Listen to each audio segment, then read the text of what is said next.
Queridos irmãos, queridas irmãs, estamos iniciando o programa ID, um programa da Fundação Fraternidade em parceria com a Canção Nova no Rio Grande do Sul. Estamos aqui nos estúdios da Rádio Fraternidade em Porto Alegre, no Rio Grande do Sul, no bairro Cristal, Zona Sul de Porto Alegre. Hoje, nosso convidado de hoje, nosso querido Padre Batista Nunes Vieira, que é pároco da paróquia São Vicente Mártir, aqui em Porto Alegre, na Zona Sul, que vai conversar conosco hoje um pouquinho e nos revelar um pouco mais sobre a vida de, diria, dois personagens, né, Padre? Paulo e Saulo, ou melhor, Saulo e Paulo, e que teve, né? São personagens, podemos até intitulá-los como personagens, né? Sendo no plural, né? Mas que o Padre vai nos falar com mais profundidade a respeito de Paulo e de Saulo. Num primeiro momento, Padre, gostaria que o senhor abençoasse nossos queridos telespectadores, quem está participando hoje do programa, que o senhor abençoasse aquelas pessoas que estão, porventura, tendo alguma dificuldade, problema de saúde, problema financeiro, que possam receber através desse programa a sua bênção. Bom, em primeiro lugar, te saúdo, Fernando, saúdo a todos que estão acompanhando a gente nesse programa aqui na TV Canção Nova. É uma grande alegria estar aqui com vocês. Já me apresentaram o Padre Batista, aqui da paróquia São Vicente Mártir, e quero então, neste primeiro momento, suplicar a Deus por você que está nos assistindo. Talvez você esteja neste momento, num momento de tormento, de dificuldade, problema de saúde, até você que se encontra acamado. Que seja esse momento também um momento de bênção para você.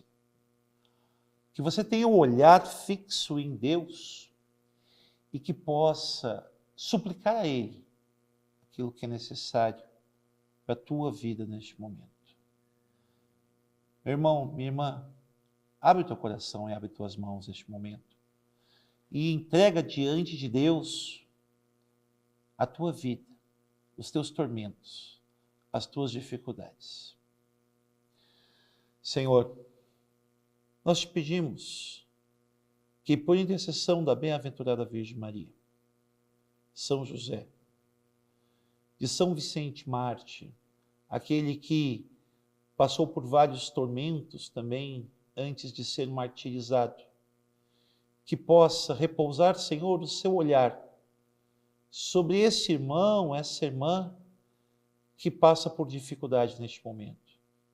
Dificuldades de saúde, dificuldades de relacionamento com a família, com outras pessoas, dificuldades de emprego, dificuldades profissionais, que o Senhor possa vir em vosso auxílio, concedendo-lhe assim a bênção, a graça e tudo aquilo que esta pessoa tanto precisa neste momento da vida. Isso te pedimos pelos méritos da Santíssima Trindade, o Pai, o Filho e o Espírito Santo. Amém. Muito obrigado, Padre Batista, por essa oração, que seja muito acolhida no coração de cada um de nós. E nesse primeiro momento eu gostaria de perguntar para o senhor, há quanto tempo o senhor foi ordenado? Quanto tempo está aqui em Porto Alegre, no Rio Grande do Sul? Muito bem. Então, eu sou padre há 15 anos, né? Fui ordenado no dia 7 de janeiro de 2011, na paróquia do Divino Espírito Santo, em Cachoeirinha. Né? Um abraço para quem estiver acompanhando a gente lá de Cachoeirinha também. E esta é a 5ª paróquia que eu trabalho ao longo desses anos. Trabalhei na cidade de Camaquã, no primeiro ano, trabalhei em Barão do Triunfo também um tempo. Gravataí, até o momento, é o lugar onde eu trabalhei mais tempo, ministerialmente falando, né? Trabalhei em 2 paróquias de Gravataí, a mais recente paróquia Santo Hilário, né? E agora vai fazer 1 ano e meio que eu trabalho aqui na paróquia São Vicente Mártir. Fui nomeado primeiramente como vigário paroquial aqui desta paróquia, né? Porém nós tivemos, né, humanamente falando, mas no espírito da esperança em Deus, a partida do nosso querido irmão Padre Alexandre de Melo Nunes, aonde depois quis a providência divina que eu continuasse a caminhada na paróquia como pároco. E estou aqui muito feliz. Primeira vez que trabalho na cidade de Porto Alegre, né, dentro desse histórico, e fico muito contente com tudo isso que estou vivendo aqui na paróquia São Vicente, também na paróquia São Martinho, onde a gente também dá o auxílio ao nosso querido amigo Padre Miguel. Estamos juntos. Que bom, que bom. Então, o senhor fica à vontade, então, para desenvolver o seu tema de hoje, né? Que estávamos conversando anteriormente, que realmente o senhor quer explorar um pouquinho a vida de Paulo, os Atos dos Apóstolos, né? Esse momento tão importante da missão da igreja. Né? Bom, em primeiro lugar, eu quero trazer para mim algumas palavras de Paulo, que estou aqui como que um abortivo, porque muitas vezes eu fico pensando, por que me escolheram, por que quis Deus providencialmente que falasse sobre Paulo, né? Me debrucei bastante me preparando para este momento, né? E eu fiquei pensando, como falar de Paulo? Né? Como falar desta figura que é um dos grandes pilares da igreja? A gente sabe que quando a gente quer falar de alguém, é importante nós trazermos o contexto aonde esta pessoa viveu, aonde essa pessoa começou a sua história. O meu contexto pessoal começou em Cachoeirinha, começou na cidade de Cachoeirinha, no Rio Grande do Sul. E onde é que começou o contexto de Paulo, ou melhor, Saulo? Porque aqui a gente tem que falar de Saulo antes de falar de Paulo. Posso dizer que tudo começa em Atos 2. Atos dos Apóstolos, capítulo 2. Quem é de caminhada eclesial sabe muito bem, né, que estavam todos reunidos naquele lugar e eis que do céu surgem línguas de fogo e eles começam a falar em outras línguas.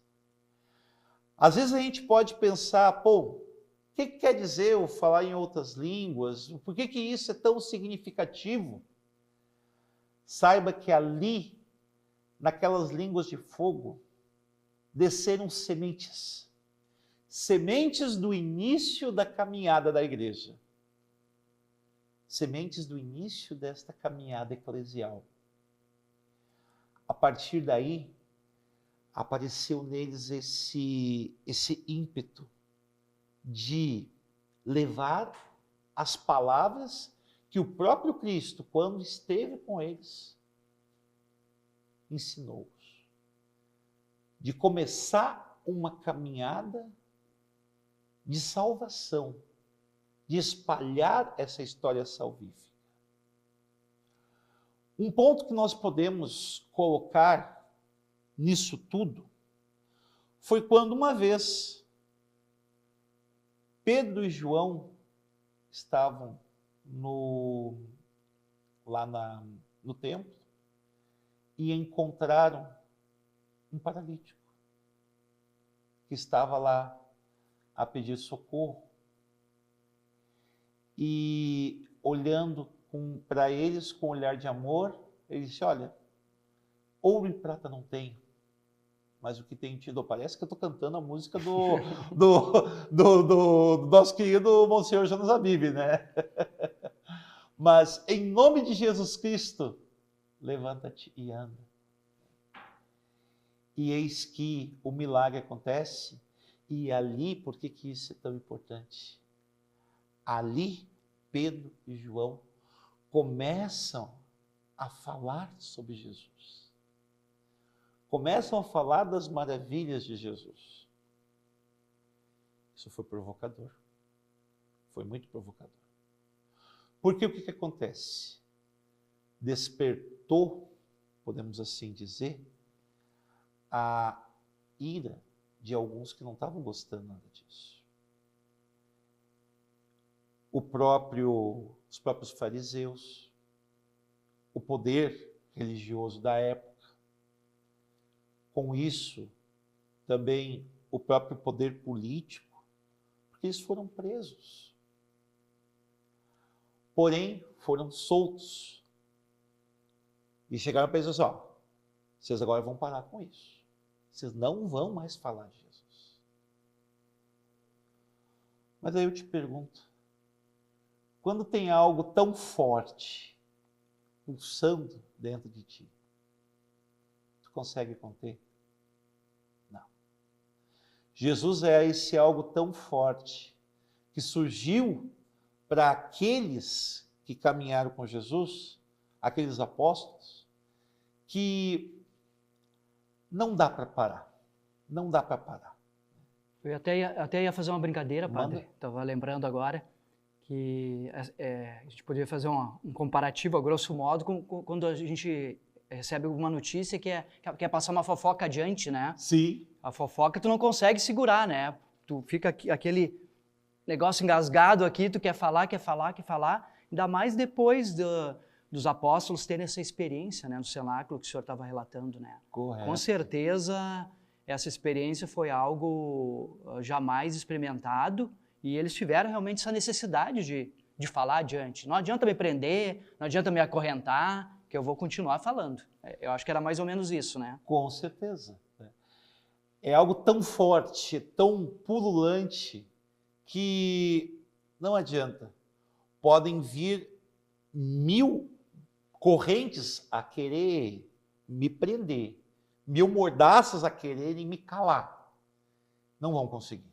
Não vão conseguir. E é o que acontece com esses que tiveram essa experiência com Cristo e que saíram depois a comunicar esta grande graça aos 4 ventos. Uma coisa bonita também que começa a acontecer, além da pregação, é o início das comunidades. E é tão lindo quando a gente vê, e isso a gente pode contar em Atos 2, Atos 4, Atos 5, né, nesses capítulos, a gente vai ver que eles começam a se reunir para rezarem juntos, para caminharem juntos. É algo novo que está surgindo, é algo tão forte. O que é isso tão grande que nenhuma corrente consegue manter eles presos, nenhuma mordaça consegue manter eles calados? Muitos começaram a se atrair por aquela novidade e muitas comunidades começaram a surgir que tinham tudo em comum, partilhavam pão em comum, partilhavam a palavra em comum, partilhavam até suas finanças para manter a obra. A gente sabe que hoje, especialmente, né, muita pouca coisa que se mantém simplesmente só na boa vontade, né? Hoje a gente depende financeiramente de muita coisa. Na época já existia isso também, por isso também tinha essa partilha, né? Muitas comunidades começaram a surgir. Aí eu pergunto, só ali? Não.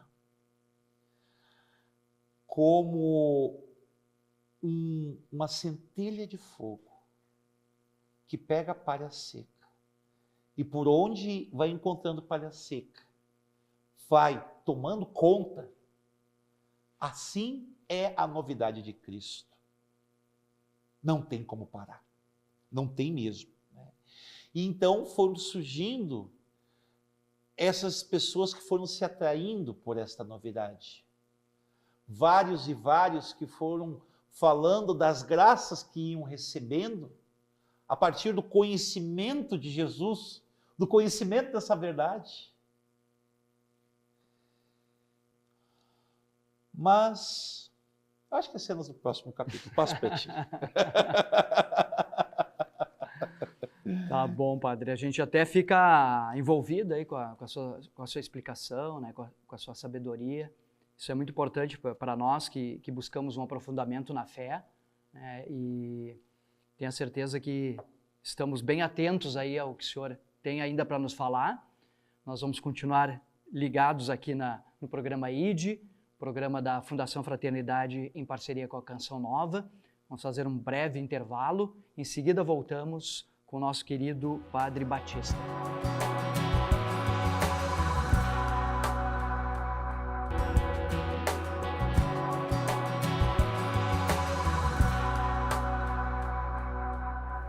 Este é o programa ID, um programa da Fundação Fraternidade em parceria com a Canção Nova, no Rio Grande do Sul.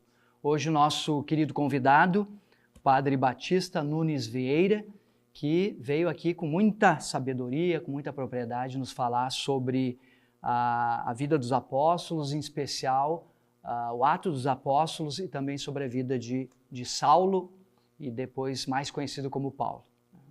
Muito bem. Agora, o importante também de perceber é que, além de todos os milagres que vinham acontecendo, milagres que aconteciam até de forma surpreendente, né? A sombra de Pedro curava. Os lenços, aquilo que estava nas mãos dos apóstolos, provocavam curas, está na Sagrada Escritura, né? Eis que também outras preocupações começaram a surgir. A comunidade ficou questionante. Tá aí, agora, o que vocês vão fazer pelas nossas viúvas? Por aqueles que passam necessidade? O que vocês vão fazer por isso? Eles ficaram preocupados. Não, espera um pouquinho. Não podemos parar de comunicar a palavra. Não podemos. E então, aí surgiu os diáconos. Essa missão tão bonita que a igreja tem. Começa a surgir esses homens, dotados também da graça de Deus, impulsionados pela graça de Deus. A minha paróquia é de um diácono, é São Vicente, Vicente de Saragoça, né? Mas bem antes surgiu um outro diácono que acredito que a partir daqui a gente vai trazendo o personagem principal. Como é que era o nome dele? Estevão.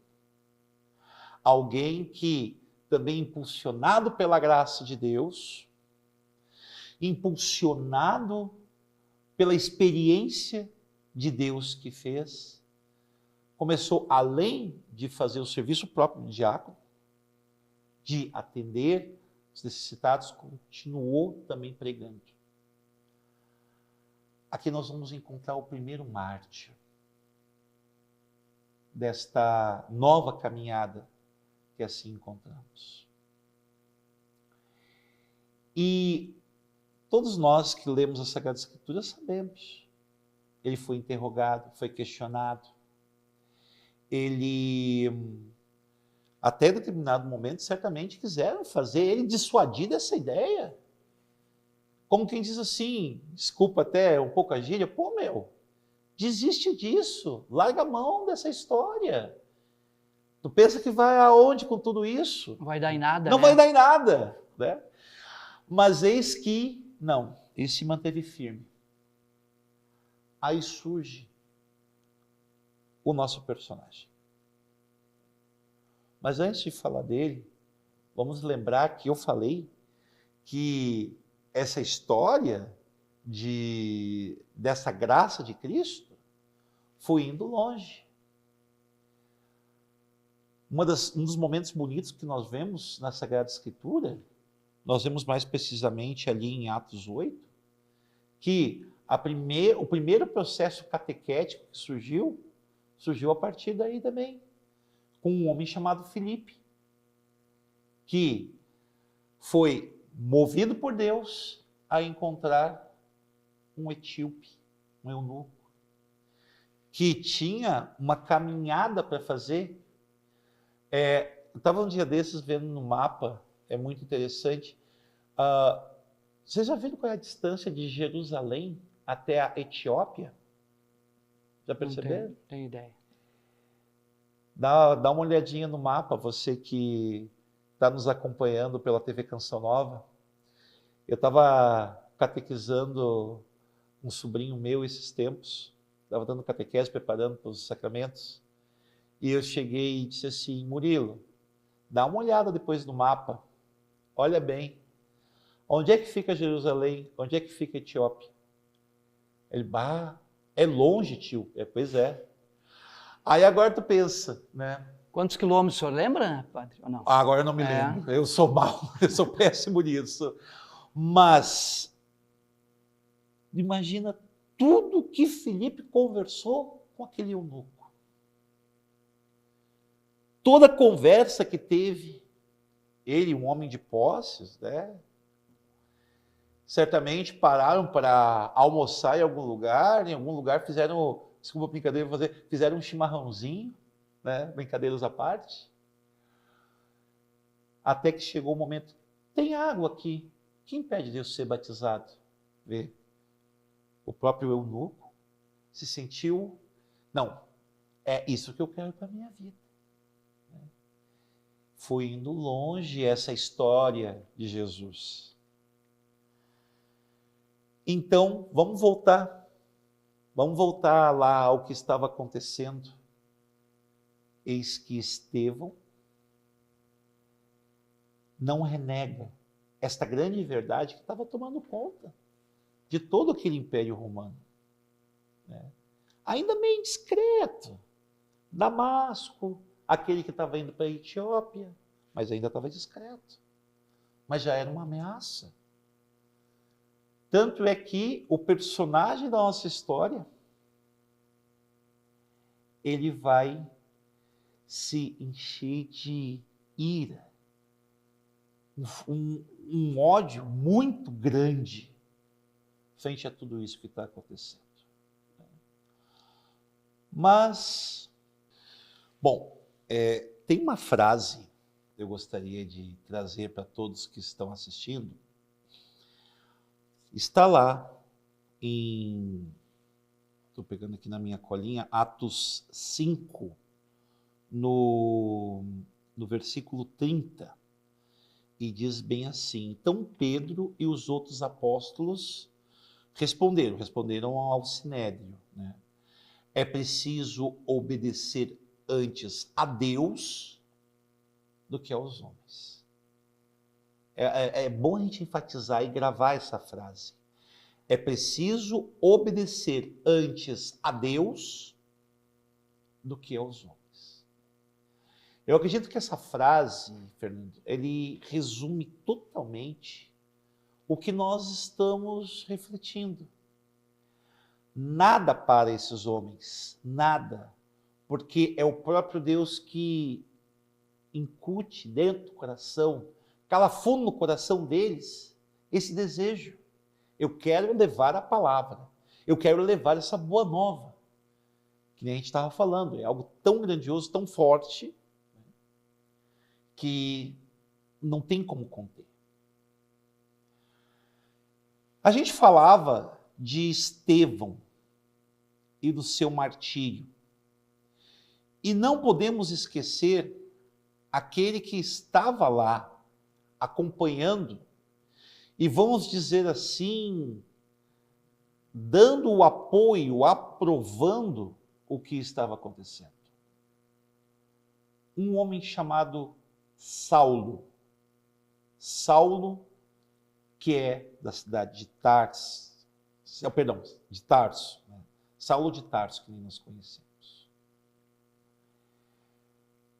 Nós vemos ele, um judeu fervoroso, alguém que é muito dedicado a conhecer a lei, a conhecer a palavra.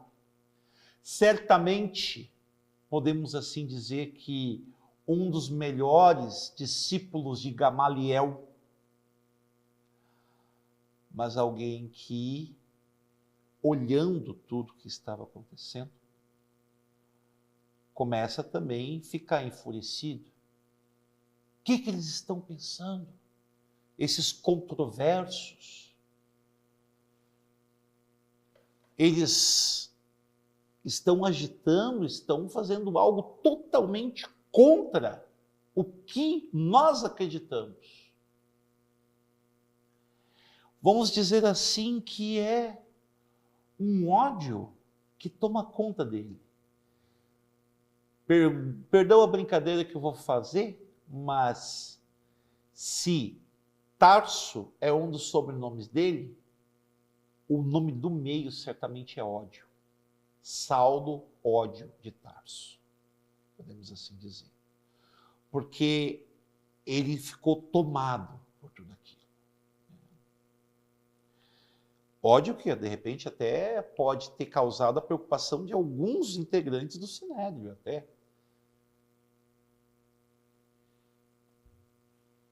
Eis que ele testemunha a morte de Estevão. Mas ele não se contenta só com isso. Ele começa a capitanear toda uma perseguição. Ele começa a pedir licença. Olha, a gente tem que fazer alguma coisa. Veja que eles já se invocam com algumas atitudes que haviam sido tomadas anteriormente. O que acontece? Aqueles que estavam pregando a palavra, eles eram presos, mas tomavam uma advertência, dizendo, a gente vai soltar vocês, mas bico calado, vocês não falem mais sobre esse tal Jesus. Certamente para Saulo e alguns que eram tomados desse ódio assim que nem ele, já disseram, olha, naquela vez vocês já deviam ter mantido eles presos, ou, melhor, deveriam ter matado eles. Dado um corretivo, né? Dado um corretivo. Certamente, porque aqueles que de repente foram simplesmente advertidos, eles começaram, não, vamos sair daqui, vamos para outros cantos. E daí a gente vai entender o quanto essa palavra foi tomando outros lugares do império. Foram formando outras comunidades, que nem a gente comentou, né? Agora Saulo estava no ímpeto. Não, nós temos que fazer a limpeza acontecer. Nós temos que limpar tudo isso. Cabe lembrar, isso é uma coisa que eu acho que é muito importante nós dizer, só para contextualizar, que eu vi um dia desses um arqueólogo bíblico falando sobre isso, que o messianismo de Jesus não era o único messianismo que existia na época, né?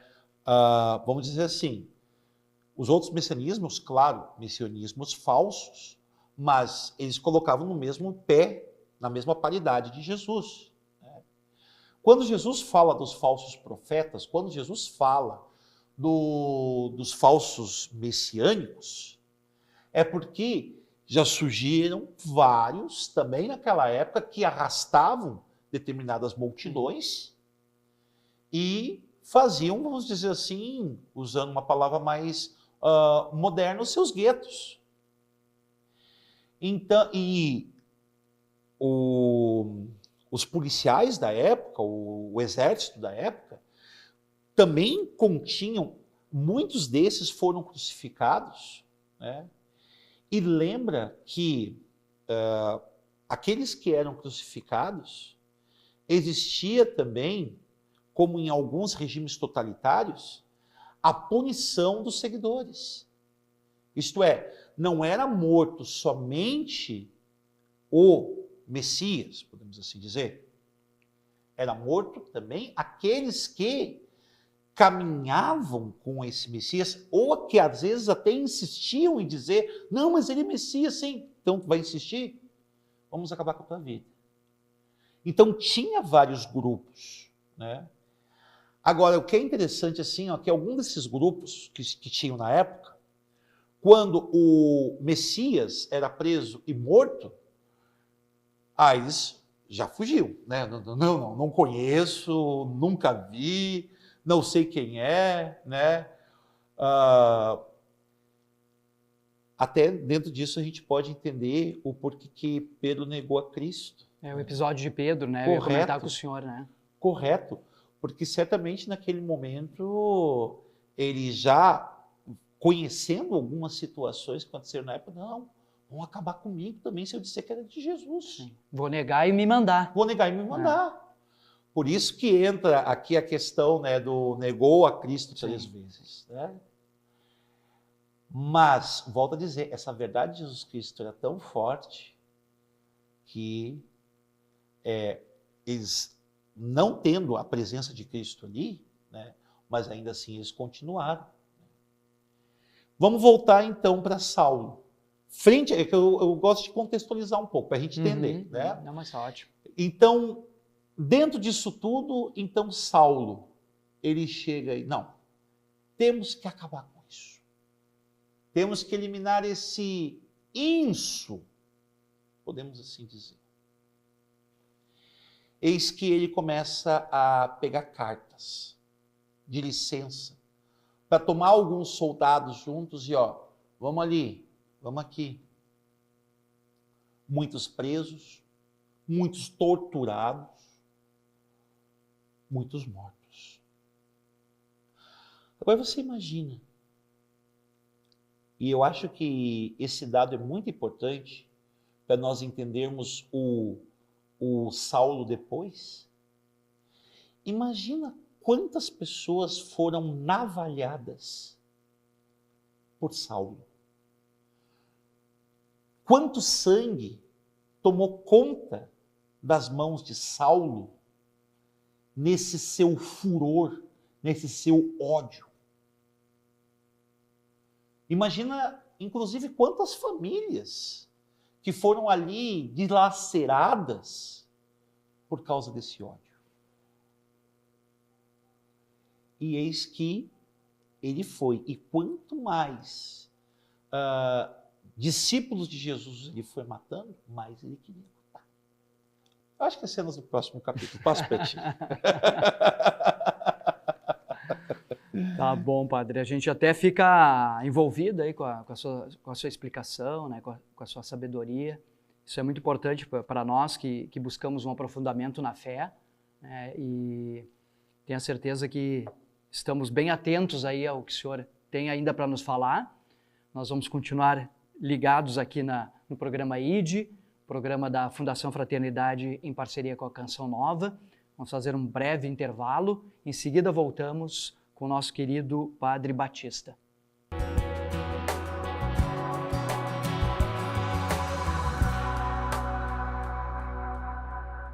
Este é o programa ID, um programa da Fundação Fraternidade em parceria com a Canção Nova, no Rio Grande do Sul. Hoje o nosso querido convidado, Padre Batista Nunes Vieira, que veio aqui com muita sabedoria, com muita propriedade, nos falar sobre a vida dos apóstolos, em especial o Ato dos Apóstolos e também sobre a vida de Saulo e depois mais conhecido como Paulo. Muito bem. Bom,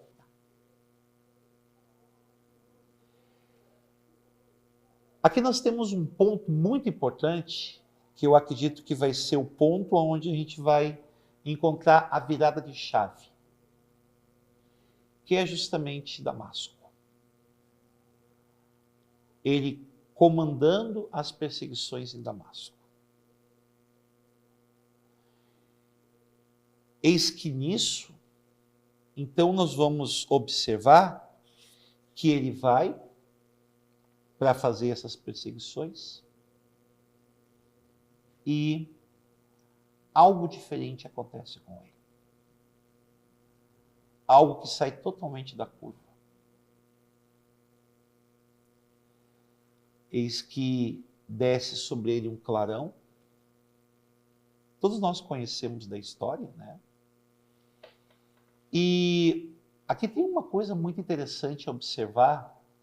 Às vezes a gente pode pensar assim, foi uma mera alucinação de Saulo. Mas eu pergunto, como é que algo tão forte foi escutado, claro, escutado só por Saulo, mas percebido também por aqueles que estavam com ele? E é justamente isso que nós vamos observar. E é a partir daí que nós vamos ver que a história começa a tomar outro rumo. ele então indo fazer esta sua diligência, né, esse que é o termo, eis que um clarão aparece, uma visão aos olhos de Saulo acontece e ele vê uma imagem. Antes disso, cabe tomar aqui um texto. São João Crisóstomo, numa das suas reflexões, coloca uma coisa muito interessante, que coloca essa perseguição de Saulo, né, como algo que, vamos dizer assim, até vamos entender isso dentro da justa medida para não escandalizar. Fez parte do projeto de expansão de Deus. Porque no que ele ia perseguindo, no que ele ia causando mortes, né, ele ia expandindo, e expandindo.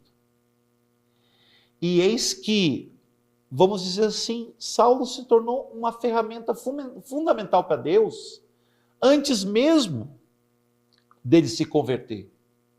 Podemos assim dizer, né?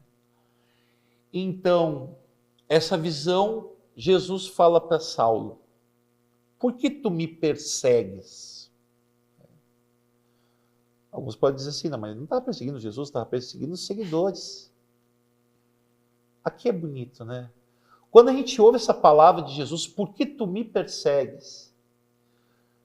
Aí a gente vai pegar todo aquele ensinamento de Jesus.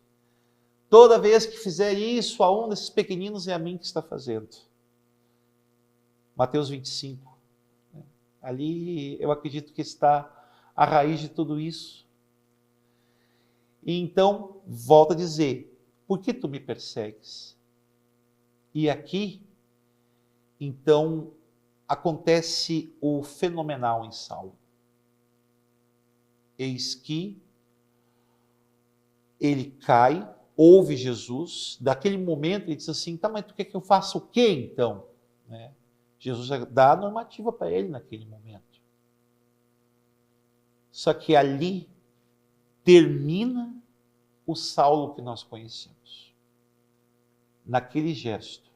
No cair do cavalo, né, que até não fala tanto de cavalo, né, mas naquele gesto, então, começa a mudar o coração do Saulo. Começa a ter algo a mais acontecendo. E eu acho que podemos terminar por aqui. Tem uma expressão que a gente costuma usar, né, para cair, quando a pessoa se dá mal, né, aquele lá caiu do cavalo, né? Correto. Mais ou menos fazendo a relação com esse episódio aí de Saulo, né? Uma coisa para colocar na perspectiva, né, do que nós estamos colocando, muitas vezes a gente fica pensando assim, onde nós podemos conhecer um pouco mais sobre essa história de Paulo? Né?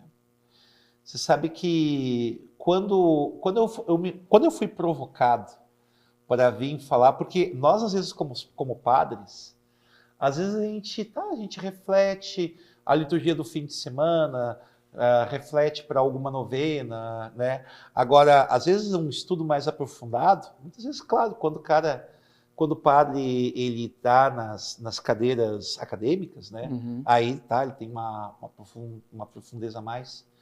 Mas daí eu fico pensando, onde é que eu vou buscar o fomento para isso? Onde é que eu vou buscar o material? Nós temos alguns, e eu quero citar aqui uma videografia para nos ajudar bastante, né? Duas eu achei facilmente, agora outra, eu até gostaria de pedir, né? Não sei se tem alguém da Associação do Senhor Jesus que de repente assiste esse programa, mas eu quero fazer uma provocação também para eles, porque assim, o primeiro material está disponível em alguns serviços de streaming, aqueles desenhos bíblicos. Uhum. Há Há 2 desenhos que falam muito sobre Paulo, né?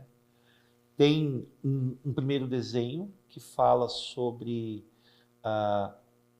ele como perseguidor, né, e tudo que ocorreu. E o outro desenho que, já dando um pouquinho de spoiler, né, cenas do próximo capítulo, brincadeiras à parte, fala da missão dele, né? Então, eu recorri em primeiro momento a esses desenhos. Eu assistia muito quando era criança e eu achava fenomenal. Aos pais eu recomendo, né, busque esses desenhos bíblicos para mostrar para os filhos, né? E esse especificamente sobre Paulo. Um segundo trabalho, aqui nós vamos agradecer ao padre Marcelo Rossi e ao Dom Fernando, que era o bispo dele, né, que fizeram um trabalho fenomenal para mim, que é o Irmãos de Fé. Esse filme, ele é fenomenal. Eu acredito que ali ele carregou bastante a essência, né? E como o filme desenrola, ele tem bastante coisa interessante ali para a gente captar, né? Um filme brasileiro com atores que a gente vê às vezes nas novelas, tudo, né? Mas assim, ó, é um filme muito bom, Irmãos de Fé. Eu recomendo para que assistam, né? Também está disponível em alguns serviços de streaming. E eu me lembro de ter assistido lá na minha juventude, um seriado produzido pela Associação do Senhor Jesus, que colocaram esse contexto de Paulo no ano 2050, né? Uma coisa assim, bem moderna, futurista, né? Bem futurista, distópica até. Hoje o pessoal fala muito do distópico, né? Então, tem esse seriado Paulo Apóstolo, que foi produzido pela Associação do Senhor Jesus. Infelizmente, eu estou procurando, né? Eu não achei, né? Até eu provoco a você, telespectador, que esteja acompanhando a gente, se souber de alguma fonte, né? Hoje, sabe que tem algumas comunidades na internet que falam de lost media, né? Então, para mim, isso está uma lost media nesse momento, né? Eu não achei, né, aonde está esse seriado, mas eu recomendo. Porque, assim, a gente, quando lê sobre a história de Paulo, de Saulo, é importante a gente também tentar entender dentro do contexto, dentro da época que nós vivemos, né? E quando a gente vê obras desse tipo, essa obra do padre Marcelo Rossi com o Dom Fernando Figueiredo, e também essa que eu estou tentando procurar, a gente vê dentro do contexto que nós vivenciamos, ajuda a entender ainda mais quem é Paulo, quem é Saulo, o contexto onde tudo isso acontece, né? Porque um dos grandes desafios que nós temos de nós interpretarmos a palavra é que às vezes a gente quer simplesmente entender a palavra que foi escrito há milênios atrás com os nossos olhos da atualidade. Não, a gente tem que tentar de alguma forma compreender o contexto. Quando a gente vê essas obras que fazem esse trabalho maravilhoso, com certeza a gente consegue captar muito mais quem é Paulo, quem é os outros personagens bíblicos. Vale a pena. O senhor falou bastante dessa questão da contextualização, né? Para a gente compreender o porquê aconteceu tal fenômeno ou tal situação naquela época, né? E o senhor comentou também dos desenhos. Esses dias, casualmente, eu acabei assistindo um desenho bem interessante também, mas era da vida de Jesus. Mas achei muito, muito didático, tanto para criança quanto para adulto, né? Que geralmente o adulto acompanha ali a criança, né? E aí era um desenho era o pai, aí tinha um menininho, e aí o menininho tinha um gatinho, né, em casa, e aí eles estavam na biblioteca do pai. Aí o pai pegava a Bíblia e começava a contar a história de Jesus para a criança.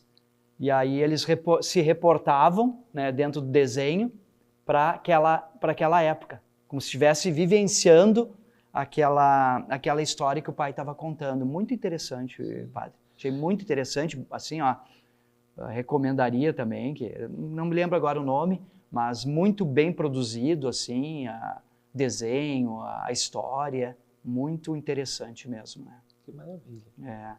E são ferramentas que a gente tem, né? Como o senhor estava comentando, né? Eu acho que a gente tem que buscar essas ferramentas, né? Ferramentas corretas, né?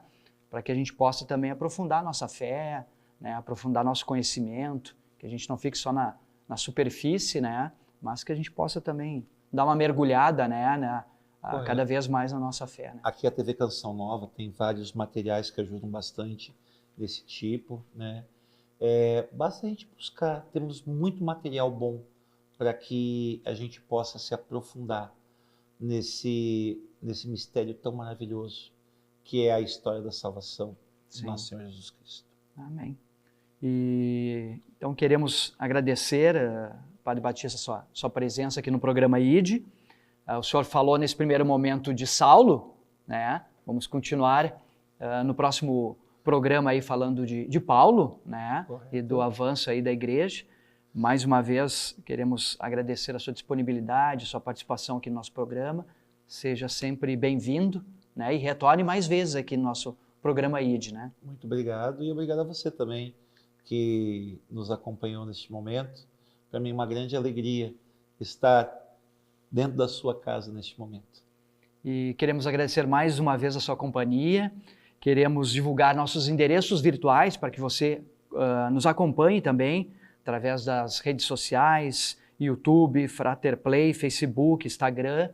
E mais uma vez agradecer o seu carinho, a sua audiência e até um próximo programa. Muito obrigado.